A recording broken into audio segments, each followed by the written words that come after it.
Hi everybody, Michael P. Spradlin, back with the Youngest Templar, Keeper of the Grail. Today we're going to read chapter 17. So everybody strap in, get comfy, and let's go back to the city of Accra, about to be overrun. And here we go. I watched in horror as the Saracen's blade whistled through the air towards Sir Thomas's head. My hand went to the hilt of my sword, but before I could move from the spot, Sir Thomas blocked the downward swing of the scimitar, spun on one heel, and brought his sword around in a mighty stroke, striking the man down. "Hurry, boy! Now!" he shouted. He jumped over the body of the man who lay bleeding on the floor, through the door and into the courtyard. The main compound of the city was chaos. Men yelled and horses wailed, and the sound of the battle was deafening. Looking along the main street leading from our quarters, I saw only a mass of men, knights, and men-at-arms in chainmail fighting. Saracens in turbans. In these last few months of the siege, we had seen skirmish after skirmish and attack after attack as the Saracens had tried to overrun our walls. But nothing like this. How could they have finally fought their way inside the city? The sky rained fire. Flaming arrows descended from the heavens, and the thumping sound of siege engines could be heard flinging clay pots of burning oil onto the rooftops of the city. I could hear the whistle of the quarrels fired from the ballista like arrows shot from the bow of a giant, and the screams as they found their targets. The brothers would have said that it looked as if the gates of hell itself had opened before us. Another knight, his mail coat caked in mud and blood, ran past me on his way toward a small group of approaching Saracens. "They broke through the west gate," he shouted. "We will rally at the Crusaders' palace. Hurry!" Running a few yards in front of us, he launched himself at 3 attackers. Caught off guard by this approach, the whole of them tumbled to the ground, wrestling and fighting hand to hand in the mud of the street. "My back, lad! Keep a sharp eye!" Sir Thomas shouted, starting down the street as quickly as his battered body would carry him. Surprisingly, we ran untouched by the fighting surrounding us until we reached the first cross street in the main thoroughfare. My sword was in my hand, but I had no memory of drawing it. As we passed through the intersection of the street, Saracens came rushing towards Sir Thomas, but veered in my direction when they saw me behind him, thinking a young boy an easier target than a knight. The smaller of the two raised his weapon, screaming in rage. I managed to block his first downward thrust, but his sword was much heavier, and my blade flew from my hand. He swung on my head with all his might, and I barely managed to duck. His momentum spun him around so that his back was facing me. I jumped forward, throwing my shoulder into him, knocking him to the ground. "Run, Twiston!" I heard Sir Thomas say as he pulled at my arm.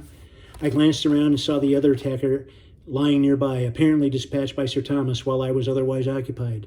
As I grabbed my dropped sword, he pushed me farther down the street, and on we ran. After several minutes of picking and fighting our way through the chaos, we reached our destination. The Crusaders' palace was a small city within a city. Like Accra, it was surrounded by walls. Each corner section held a tower that was manned by several knights, kings, knights, archers, and men-at-arms. The Saladin's forces were making their way through the streets methodically, building by building, but they had not yet reached the palace. Ahead of us, we saw a small group of Templars outside the palace gates, weapons at the ready. "Hurry, Tristan. Not much time," said Sir Thomas as we sprinted up the steps through the main gate into the courtyard of the palace. None of the Templars paid us any mind as they and their squires rushed back and forth inside and out of the gate, appearing to make a final stand. Sir Thomas pushed his way through a small crowd gathering inside, and I followed him across the courtyard. Inside the palace was a small temple where the knights held their ceremonies and the priests conducted mass. Small as it was quite beautiful, with thick walls canceling out some of the noise and confusion from outside. Sir Thomas strode quickly to the altar. It stood waist high and was made of stone. The top surface was a flat section of marble that had been polished to a high sheen. Sir Thomas laid his bloody sword on the altar and reached below the top, pushing on one of the stones making up the altar's base. It popped inward a few inches, and with his hip, he pushed against the marble top. The altar swiveled on a pivot to reveal a small wooden door in the floor below it. A secret passage. But where did it lead? Sir Thomas lifted the door, and I could see the ladder leaning down into the darkness. He crossed the floor to the sacristy door and removed a torch from its holder on the wall. He tossed the still-lighted torch into the hatch, and it hit the ground but kept burning, illuminating a tunnel leading away from the ladder. "You must go, Tristan," he said. "This tunnel eventually takes you to the caves below the city. They will likely be guarded by only a handful of Saracens. You must make your way past them, travel along the shore until you are safe, then climb up the main road. Remember, you must travel only at night. Stay in sight of the road so you don't get lost, but do not travel directly on it. You might encounter more of the enemy." Outside, the sounds of the battle grew nearer. Our enemies were closing in on the palace, and the knights in the courtyard were putting up a ferocious defense. Across the room, I saw Quincy and Sir Basil. Sir Basil held a large battle axe in his left arm, while Quincy affixed a large bandage to his right shoulder. When he finished, Sir Basil moved to the door of the palace, where the fighting outside had grown louder. Quincy followed bravely behind him. Would I ever see them again? Unbuckling the belt, Sir Thomas handed me the sword, scabbard and all. And then he pulled off his Templar ring and shoved it inside the satchel. These may come in handy. Don't be afraid to use them, he said. But sire, you'll need your sword, I pleaded. He waved me off. Don't worry, there are plenty of weapons here, he said. Choking back tears, I slipped the belt over my shoulder so the sword was at my back and made sure the satchel was secure. I looked at Sir Thomas. Sire, please, I pleaded. Tristan, lad, there's no time for this. As your knight, I have given you an order, and I expect you to obey it. Now go, he said, pushing me toward the hatch. I stepped onto the ladder, beginning my descent. As I looked up at Sir Thomas for the last time, he reached out to touch me on the shoulder. Tristan, he said, his eyes filling with tears. Beausant, lad. Be glorious. Tears started then, but I knew nothing would change his mind. Descending into the darkness of the tunnel, I was convinced I had seen Sir Thomas for the last time. I heard the sound of the altar moving back over the hatch above me, and then noises of the nearby battle faded completely. Picking up the torch, I quickly made my way through the tunnel. Several yards in, the tunnel became more like a stairway descending into the earth below the city. I did not know how long the torch would burn, so I moved as fast as possible. I didn't like being in such a small, enclosed space. The air was dank and moist, and I found it hard to breathe. Sweat lined my face, and I brushed it away from my eyes. Step after step, I continued until I felt the air becoming cooler and could smell the ocean. Eventually, I found myself inside a large cavern and stopped to listen. In the far distance, I heard the sound of water as waves washed up on the shore. Nearby were the quiet murmurs of voices and the sounds of men. Extinguishing the torch in the dirt floor of the tavern, I waited a few moments for my eyes to adjust to the darkness. But even then, it was hard to see. The smell of the ocean was stronger now, and after a moment, I saw a faint flicker of light ahead. Whether from torches or a fire, I could not tell. Keeping to the wall of the tavern, I left the tunnel opening and slowly, quietly made my way toward the light. The first cavern gave way to a larger one, and I crept softly forward. A dim light began cutting the darkness. Sir Thomas had been right. Saracens were in the cavern ahead of me. The noise of the ocean grew louder, and I realized they must be sitting just inside the cave opening on the beach. It was only by luck that they had yet discovered the passage at the rear. Cautiously, I peered around the corner of the cavern. About 20 paces ahead of me sat 3 of the Saracens' warriors huddled around a fire. Each of them had tremendously long scimitar at his belt, and one of them held a giant and deadly-looking battle axe. The sound of the waves had dimmed the noise of the battle in the city above, but now and then I heard shouts and explosions.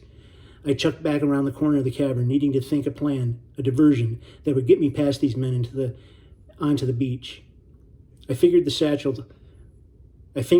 that hung on my shoulder and offered up a silent prayer, hoping for some sign or guidance to get me out of this predicament. A miracle would also be welcome. A small miracle would be fine. Nothing too serious. No lightning strikes necessary. Just at that moment, I heard the sound of a trumpet, and the men of the cave jumped to their feet, talking rapidly in Arabic. The horn must have sounded a call to arms, and from that, what I could guess, the soldiers were arguing over whether or not to abandon their posts or hold their positions in the cave. 2 pointed up toward the battle above, while the third shook his head, pointing at the ground where he stood, muttering something. I assume he meant to stay rooted to the spot. At last they came to some agreement. 2 of the men ran out of the cave, disappearing from sight. The remaining guards sat back down to the fire, unfortunately still facing me with the giant scimitar. Very long and very sharp this scimitar was, at least the size of a small tree, I was certain. I needed to escape before his companions returned, but how could I defeat a trained warrior of the Saladin in hand-to-hand combat? I needed something to give me advantage. Finally, an idea came to me. Reaching down, I grabbed a handful of sand. I quietly drew my sword and peered around the corner of the caravan to make sure the soldier remained in the same spot. I took a deep breath, gathered my will, and jumped out of the cavern, screaming a war cry at the top of my lungs. The man yelled in surprise, but being well-trained, he recovered quickly and jumped to his feet. I ran a few paces directly at him, watching in horror as he drew the scimitar, certain that it measured at least 11 feet long. I hoped my plan would work. By the time I was a few feet away, his arm had drawn back the scimitar, which would likely remove my head as he brought it around. At the peak of his backswing, I threw a handful of sand in his face. Temporarily blinded, he shrieked, clutching at his eyes with his free hand and trying to see. Staggering backward, he began swinging the giant sword all about, blind with rage. I danced away from him, still yelling to cover the sounds of my movement. In a second, I was behind him. I brought the hilt of my sword down on his head as hard as I could. He cried out, falling to the ground, and went silent. Quickly moving to the campfire, I kicked sand on it until the flames went out. I didn't want anyone passing the cave to spot me in the firelight. The man on the ground behind me groaned. There was no time to waste. I saw Saracens moving about here and there on the beach, luckily too far away to have heard their comrades' cry. Moving from the safety of the cave, I crept as quickly as I could along the cliff face, darting from boulder to boulder, finding whatever cover there was. It took me more than an hour to move even half a league. Several times I dove behind a pile of rock as soldiers rushed by, but as the darkness of the night deepened, eventually I managed to put the cave and the city of Accra above it behind me. When I had seen or heard no one for half an hour or so, I began looking for a place that I could scale the cliffs and reach the road to Tyre. A few leagues from the cave, I found a trail leading from the rocks along the shore up the side of the cliffs. The path was steep and narrow, cutting back and forth along the rock face. It was a hard climb, and soon I was sweating, my breath coming in shallow gasps. I stopped to rest several times, always hugging the cliff, praying that I would meet no one coming down from the top. It would be a simple matter to be pushed or thrown from the narrow trail, and that meant sure death on the rocks below. After another hour of climbing, I reached the cliff top. I paused momentarily to catch my breath, then cautiously made my way inland from the caves toward the road. Cresting a small rise, I looked back toward Accra. The city was in flames. Even from that distance, the wind still carried the sounds of battles, the screams and shouts and dying men, and above it all, a high-pitched, eerie wail that will forever haunt my sleep, the sound that told me all that was lost, the cry of El Hashashin. And that is the end of chapter 17. We'll see you back tomorrow. Everybody take care.